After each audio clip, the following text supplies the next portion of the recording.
Hey everybody, Ben here with 15 tips and tricks that you probably didn't know about the new Delta Force Hawk Ops extraction game mode, including how to get tons of extra money that you've been missing, how to get keycards and how they work, and some hidden armor stats that you've probably missed. I'll put a full chapter listing down below. Don't forget to drop a like and a sub if you enjoy the video. And let's get straight into it. So first up is the hidden reward button. When you kill an enemy player in game, sometimes at the top of their inventory, you're going to see this reward button with a number next to it, which is actually a number of credits or currency that you can take off of their body. It took us ages to actually notice this there. It's quite small and easy to miss, and it's not actually present on all enemies. Only enemies who have completed in-game missions and collected currency that way will have this on them, so you won't see it on bots or players who haven't completed a mission yet, but make sure you always check this little button at the top and you have to manually click it, and then you can get yourself loads of extra money for doing nothing extra. So in case you missed it, loadouts are present in this game, making it a lot easier to get yourself equipped before you head out. You don't have to do it all manually. If you want to sort out your loadout, you just need to open the menu by pressing tab when you're in the black site, and then click prepare and select any of the missions. It doesn't really matter which one. We'll click the dam and do gear up, and once we do this, you see it takes us to this page instead. Now down in the bottom left of the screen, you can see the button for loadout and gear set. First we're going to press L and go to loadouts. You can see here we've got options for previous loadout. That's what I had in the last game that I did, and then we've got custom, empty, empty, empty. Custom is a name I've put in. These four will all say empty by default, and what you can basically do here is you can assign different pieces of equipment to these slots. So we can pick this helmet here, we can select a vest, and then we can select a backpack and a chest rig, and you can do the same with gun. We can go in here, give ourselves the AKS or whatever, and you can see what's happening here as we select all this stuff is it's coming up with a total in the bottom right here, and that is how much in credits it's going to cost you to buy that loadout. So if we add in some meds as well, put those here, you can add all sorts of stuff, and you can see this one that I made earlier, this one here we could actually save now. If we go to save, we can call this loadout 5 or whatever you wanted to call it, and that will now be saved. And now we've got custom 1 and annoyingly named loadout 5. But what's worth knowing about these is what you can do is go in here and we can select this. If we had just died on a raid and had absolutely nothing, we could come in here, click one of these, click the money button here, and that would just buy all the stuff. We'd have all that loadout and we'd be ready to go. What's worth noting is the little yellow shopping icons you can see on some of the things like this gun, like on some of the ammo here and all of my helmet and vest. What that means is that stuff it's going to buy from the store because you don't own it, but stuff that doesn't have that icon, it's going to pull from your stash. So you can see my meds here, I've got those in my stash. It's going to pull all that in. It's not going to buy it again. Same for this one stack of ammo, but everything else here I don't own and it's going to pull it in. If I change this AKS to something that I do have, like this M4, and then we take that, then you can see it gets rid of that shop icon. It's not actually going to buy an M4 because we already own one. And you can actually select all sorts of pretty crazy stuff in here and it will just buy it. Even if you haven't unlocked it, you can still buy this stuff and take it in if you want. Obviously, it's pretty high risk spending tons of money on an advanced thing. We've put an ARM in there now, but that would cost us 600 grand to go and buy an AWM and take that into battle because we're not high enough level to craft the ARM yet. If you don't click save, you can just click off this and it will go back to what it was before. So really useful to know how you can set up loadouts. You can have 4 different ones ready to go with different stuff in. And if I just click this as an example, we go and buy that one, then that is now our loadout. It actually bought some of the stuff from the auction house at a slightly lower price, and we could just go straight into game now with all this gear that we've just bought. The other useful thing to know in loadouts is the gear set button. So if we go here, press R and go to gear sets, these are basically cheap and cheerful loadouts you can buy if you've lost all of your gear and you don't have much money, or you just want to have a quick go but take in a sort of low risk package. So you can just spend 2 grand. You can do this a limited number of times per day, and you can buy one of these kits here. We can get this one with this Car 15 and a very soft looking hat and vest, little backpack and stuff. You can buy that and do confirm. You have to use this exact kit. You can't then modify this because you've got standard issues, so it doesn't let you change any of this stuff. We have to use what it has given us here. But if you do go into a round and then you manage to extract with this, then you'll keep the stuff from this kit.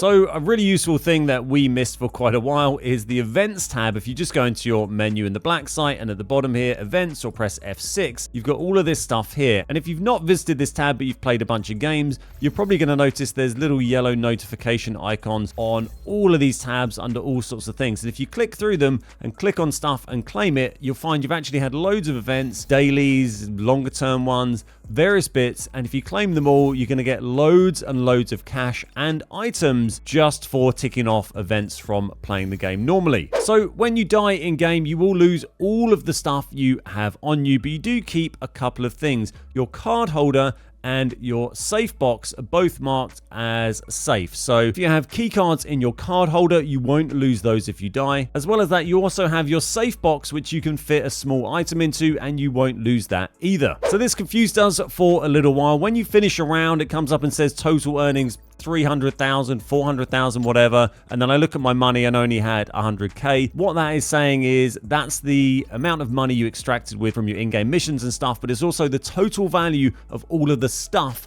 you have extracted with. So if you've got a load of guns and items, it adds up the estimated value of all of that. That is what that number is saying. There's a couple of useful in-game settings to note related to your stash and inventory management. If you go into settings and then game and scroll to the bottom, there's a few settings related to your safe box. So this is what we mentioned a minute ago. You keep this if you die in game, and you can actually set it to put your favorites into the safe box first, put high value items in it first, and you can even change the value threshold for what it should put in your safe box. It starts at 1,000 and goes all the way up to 40,000. So some nice configurable options there. Jumping on to number 7 while we're here, there's a nice setting here that's not on by default, which is auto sort when opening stash. You might want that on or you might not. It depends if you want to manually shuffle things around in your stash. I've got it on now, but by default, you'll just find your stash gets kind of messy, and then when you finish a round, you'll click this sort stash button you see down here, and that will sort your inventory for you. But this all gets auto sorted whenever I open it now because I have that setting enabled. While we're here, it's worth noting you can also select batch sell down here if you want to sell a bunch of things. Like we've got loads of different bits of ammo here. Select batch sell, and we can select multiple things by clicking the tick boxes and then do sell, and it will get rid of that stuff. It will sell it all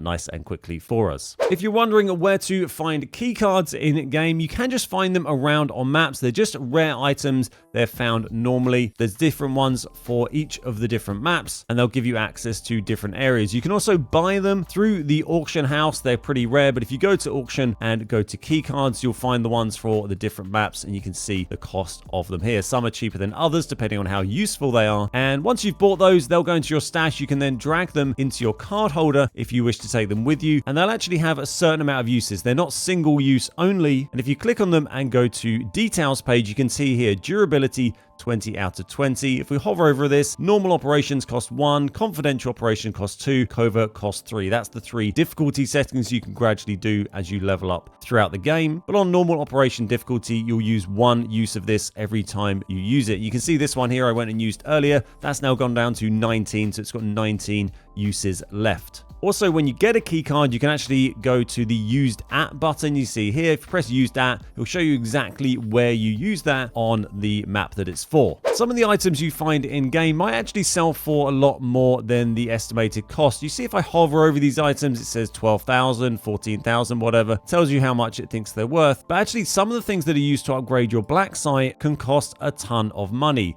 For instance, if we go here to upgrade and workbench, you can see this drill thing here. It says estimated cost 22 grand, 22 and a half, not bad. But if we go to source and purchase from the auction house, they're actually currently selling for 159,000 for the cheapest one. So some of the stuff that you upgrade your base with can sell for an awful lot. Not all of it. The fuel here, this is 22, it reckons. If we go to auction house, that one's at 50. So it is more, but it's not as ridiculous as the drill. Obviously, these prices will fluctuate over time. You can see the LCD screen we've actually got here. That reckons 19k. And if we went to purchase that one, you can see we already own has quite a reasonable price. Something that it took me an embarrassingly long time to realize also for the auction house is that when you sell things in the auction house, you don't automatically get the money. You need to go and claim it from your inbox. And if you don't, it will expire and you won't get the money. So when you're in the menus, look at the mail icon in the top right, click that and go over to auction house. And if you've put a load up stuff up for sale and not noticed this,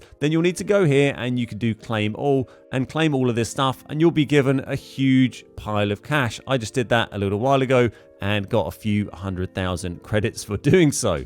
As we touched on earlier, you can also use the auction house for buying stuff that you haven't unlocked yet. If we go to auction and firearms, for example, and sniper rifle, like we saw through the loadouts, we can find stuff here that you can actually buy that we haven't unlocked yet. I'm only level 10 or whatever, but we can actually buy the AWM for 537,000 or this sniper and all sorts of stuff if you want to spend your money on that. Obviously, if you lose it in game, then you've lost it, but you can buy stuff you haven't unlocked yet via the auction house. Some of you might be sitting here thinking, what on earth is all this junk for that you're picking up in your stash? We've got personal notes and military photos and all sorts of bits and bobs you might not really realize what they can be used for. But if you right click on those items in your stash and go to usage, it'll actually show you exactly what you can use them for. So you see here, we can use this for crafting tactical chest rig, types of ammo, weapon attachments, and if we click view, it will show us that there. You can see once we hit level 19, we can then use those items along with this bullet pendant, and that'll unlock the tactical chest rig for us. So that's a really nice way of just having a look and seeing what your stuff is useful for. Everything can be used for something,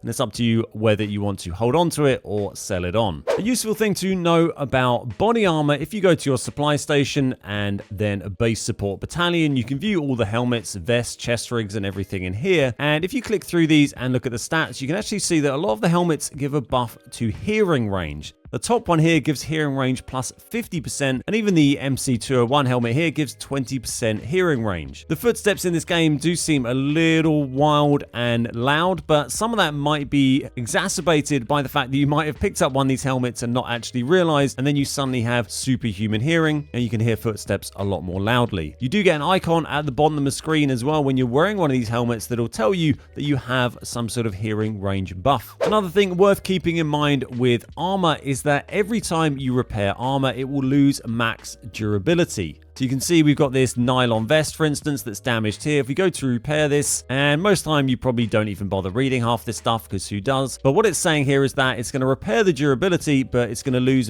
2 max of its stats on the intermediate repair or 3 on basic repairs. You can see it's got 25 durability max currently. If we go and repair that with the basic, for 792, that's going to go down to 22, and then if it gets damaged again, we repair it again, it's going to go down even further. So that's why you're seeing different max numbers on each of these vests. They'll gradually go down as they get repaired, and eventually you'll have to just buy something new because it won't be worth using anymore. One more thing that's useful to know is that there is a firing range in the black site that lets you test out any gun and attachment and even armor in the game. You can go up to it manually by going into your black site and heading to the tactical warfare unit door here. Head through this and go around to the left, and you can find the firing range just here. Press F to enter that, and we are now in. You can also go straight into it through the gunsmith. If we just go and view a gun, go and select one we don't have or whatever, this SG preview, and you see down the bottom left, we can actually just go firing range trial, enter the firing range, and we're suddenly in the firing range and we have this gun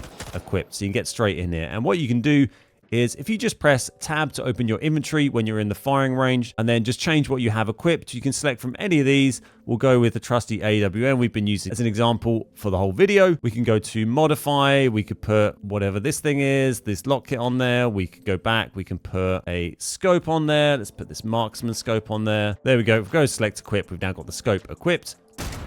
And you can test that out. What you can do with this thing, which is useful to know, is if we go up to target settings, you can basically put any body armor you want on this target. And we can put damage numbers on as well. So we can go to helmets. There's all sorts of helmets here. There's ones you can't even unlock and craft at a higher level. The anti-riot helmet, some of these ridiculous like rust style ones. We can chuck that on. Massive amounts of damage reduction. The highest armor in the game. You can see protection level 6 for this armor.